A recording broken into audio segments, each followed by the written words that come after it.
peradilan. Dan semua ini ada di tangan hakim, bukan kejaksaan, bukan KPK yang menentukan salah tidaknya terdakwa, tapi hakim. Nah, dalam hal inilah saya melihat pengalaman saya juga dari praktek peradilan, masih ada hakim-hakim yang, nah ini. Pas pidato di Mesir kemarin ya, nah itu menyampaikan Prabowo bilang, ayo dong, kembalikanlah uang korupsi tersebut secara diam-diam. Nah itu kan bahasanya seperti itu ya. Nah ini memang bahasa itu memang sulit dimaknai bagi orang-orang kayak model-model netizen anak abah anak banteng yang ya. Assalamualaikum warahmatullahi wabarakatuh. Bagaimana kabar Anda semua teman-teman? Semoga dalam keadaan sehat walafiat. Selamat datang yang baru bergabung di channel Islam Bedoman, Islamnya moderat dan santai. Kali ini akan membahas tentang pendapat dari seorang profesor. Mungkin teman-teman sudah tahu berita tentang korupsi yang dihukum dengan sangat ringan. Maka kita lihat pendapat dari profesor ini. Menanggapi beberapa pernyataan di media sosial mengenai Presiden Prabowo bermaksud memaafkan koruptor asal uangnya kembalikan kepada negara, menimbulkan banyak pertanyaan masyarakat ya, antara lain dari para ahli pakar hukum yang saya apresiasi lah. Mereka juga adalah kawan-kawan saya, kolega saya. Namun demikian karena saya adalah termasuk saksi sejarah ya, Undang-Undang Pemberantasan Korupsi 3199, perubahannya 2001, dilanjutkan dengan Undang-Undang Pencucian Uang 8 tahun 2010, dan terakhir karya saya adalah menyusun Undang-Undang Perampasan Aset. Itu yang terakhir sebagai the end of the last resort lah, begitu maksudnya. Seperti ketahui sebelum adanya perubahan Undang-Undang 3199, kita zaman reformasi waktu itu, saya dirjen hukum perundang-undangan menyusun Undang-Undang nomor 28 tahun 99 tentang penyelenggaraan negara yang bersih dan bebas dari korupsi, kolusi, dan nepotisme. Jadi sudah perangkat hukum kita sudah begitu lengkap di dalam semangat kita 98 era reformasi ingin memberantas korupsi. Namun demikian, dalam praktek yang saya saksikan selama 25 tahun sejak lahirnya Undang-Undang 3199, banyak terjadi baik itu keberhasilan maupun kelemahan-kelemahan. Keberhasilan dalam sisi kuantitas, betul, perkara korupsi semakin banyak, juga semakin banyak yang dipenjara, tapi masalah kualitas pemberantasan, di mana di dalam kualitas pemberantasan korupsi, mau tidak mau setelah kita ratifikasi Undang-Undang ICCPR tentang hak ekonomi, sosial, dan politik dengan Undang-Undang 12 2005 ya, maka sejak itu apalagi dengan perubahan keempat amandemen Undang-Undang 45 bab 10A tersebut tentang hak asasi manusia, antara lain perlindungan hak-hak asasi manusia termasuk setiap tersangka, terdakwa, dan di dalam selama persidangan mereka harus diberikan hak-haknya secara proporsional, jujur, dan adil serta pantas. Itu ya, jadi dalam norma hukum itu ada yang namanya norma-norma hukum, juga ada di azas-azas hukum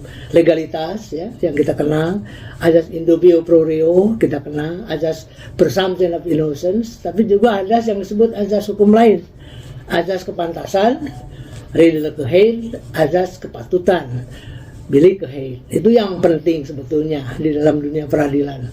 Dan semua ini ada di tangan hakim, bukan kejaksaan, bukan KPK yang menentukan salah tidaknya terdakwa, tapi hakim. Nah, dalam hal inilah saya melihat pengalaman saya juga dari praktek peradilan, masih ada hakim-hakim yang, nah ini, yang masih belum punya sikap integritas kepribadian ya, mengatakan bahwa terdakwa tidak bersalah. Terbanyak saya lihat 80% ya, kebanyakan hakim akan mengikuti dakwaan pemikiran penuntut. sehingga tampak copy paste saja. Nah, ini yang bermasalah bagi saya, terutama bagi ahli hukum, apalagi mengenai HAM, bahwa tersangka atau terdakwa tidak memperoleh kepastian, keadilan, dan manfaat juga bagi masyarakat kita. Karena kemanfaatan sekalipun itu jauh lebih besar bagi bangsa dan negara, tapi persoalannya sekarang yang saya perhatikan selama 25 tahun ini ya, apakah kerugian keuangan negara yang selalu disampaikan oleh Kejaksaan maupun KPK setiap tahun itu sudah diterima oleh Kementerian Keuangan, khususnya oleh Sri Mulyani sebagai Menteri Keuangan, yang belum pernah saya mendengar sekalipun Menteri Keuangan mengatakan betul kami sudah terima semua setoran dari KPK maupun Kejaksaan sekian, lalu pos penggunaannya untuk apa kita belum tahu sampai sekarang, apakah untuk Basos, apakah BPJS dan lain-lain yang namanya jaminan sosial.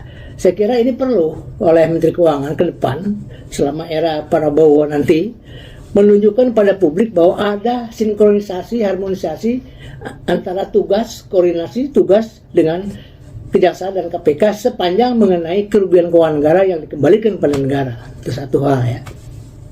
Adapun mengenai penghukuman, pemenjaraan yang sekian banyak termasuk menteri, pejabat negara sampai ke tingkat desa, kita sudah berhasil dibandingkan negara-negara ASEAN ya, Singapura yang terdekat yang katanya bersih, ternyata Malaysia juga sama. Jika dia mau menangkap menteri itu harus izin gubernur, menteri dalam negeri malah. Kita nggak pernah, kita dengan undang-undang kita powerful sekali. Hanya masalahnya sekarang seperti Lord Acton mengatakan ya, Lord Acton mengatakan power tends to corrupt, absolute power tend to corrupt absolutely. Nah ini yang terjadi, yang saya saksikan selama saya mengikuti perkembangan praktek undang-undang tipikor cuci uang ya 25 tahun ini saya perhatikan.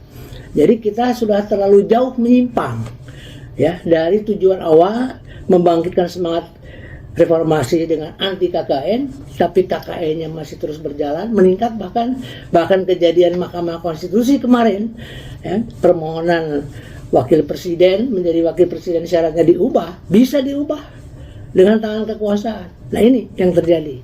Bayangkan bahwa konstitusi saja masih bisa dilabrak, apalagi undang-undang tipikor ya yang dibuat oleh pemerintah dan DPR. Nah ini juga persoalan penting ini ya. Jadi bahkan ada hakim ya, hakim majelis ini bertanya pada saya masih ingat sampai sekarang dan tidak akan lupa, apakah ahli kami majelis ini dapat menyampingkan, mengabaikan ketentuan pasal 14 Undang-Undang Tipikor. Baik, itulah penjelasan dari Bapak Profesor Romli Atmasasmita, pakar hukum Universitas Pajajaran, bahwa kata beliau masih sedikit hakim yang mempunyai integritas yang sangat tinggi.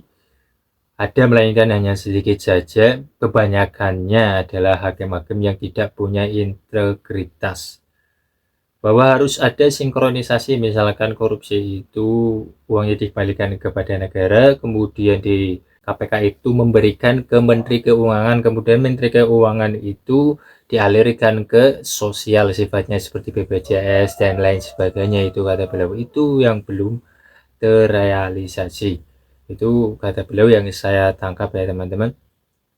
Ini video selanjutnya mengenai dari Rusen 98 yang mengenai pidato Pak Prabowo tentang lemes tidak menjadi singa Asia lagi.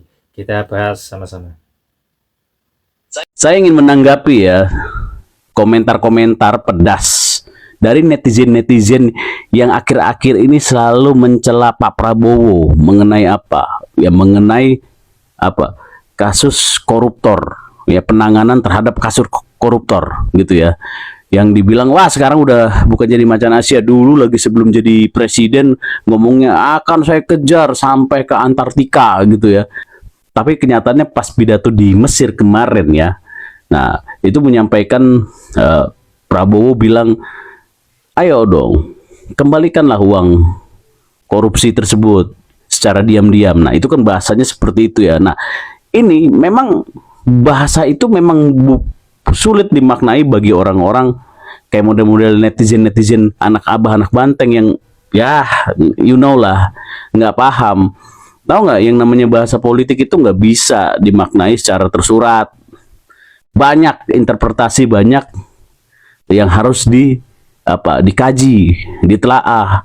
Ya, ini menurut saya ya itu secara implisit dia mengajak ya koruptor-koruptor golongan besar ya, nilai-nilainya yang tinggi-tinggi, yang termasuk kita katakan itu adalah oligarki ya, bagian di dalam oligarki, karena bukan kasus kecil-kecil itu yang kita tahu dari kasus BLBI ya, kemudian kasus-kasus Asabri dan kasus-kasus bisnis-bisnis ilegal, kemudian pengemplangan pajak yang sangat besar-besar yang dilakukan oleh ya kelompok-kelompok, termasuk kelompok oligarki. Ini kan terkumpul banyak uang kita di Singapura ya, itu ada sekitar 2000 triliun lebih gitu ya di sana. Nah itu bagaimana caranya ya Pak Presiden berpikir bagaimana narik uang itu ke Indonesia gitu, minimal setengahnya aja ya 1000 triliun masuk gitu, berupa investasi atau berupa apapun ya, itu yang diharapkan. Nah cara penanganannya dengan para bagian oligarki itu nggak mudah, nggak seperti kasus-kasus penyuapan yang dilakukan oleh Harun Masiku gitu ya, kemudian bergulir ke Hasto, itu kasus-kasus cemen 40M, 5M cemen, ini udah ratusan T yang triliunan yang bunyinya besar. Nah itu yang dilakukan Prabowo, disampaikanlah ke mereka, karena waktu zaman Pak Jokowi melakukan program amnesti mereka juga belum terlalu serius ya menjalankan hal itu, sehingga uang tetap ada di Singapura markirnya. Itulah pendapat dari Bapak tadi, bahwasanya ketika pidato Bapak Prabowo di Mesir itu bukan kita bisa maknai hanya secara letterlek saja, melainkan ada suatu makna yang harus kita telaah. Karena tujuannya, kata dia itu tadi, kata Bapak tadi, ada beberapa oligarki, misalkan korupsi yang jumlahnya itu ribuan triliun, supaya sedikit luluh lah, seperti itu ya teman-teman. Bahwasanya kapan negara kita itu bebas dari korupsi, kita jaga kesatuan negara Republik Indonesia supaya aman, nyaman, dan tentram, tentunya bebas dari korupsi. Jadi untuk teman-teman semuanya yang mau berpendapat, silahkan berkomentar di channel ini. Kita santai saja teman-teman. Mungkin itu saja yang bisa saya sampaikan. Assalamualaikum warahmatullahi wabarakatuh.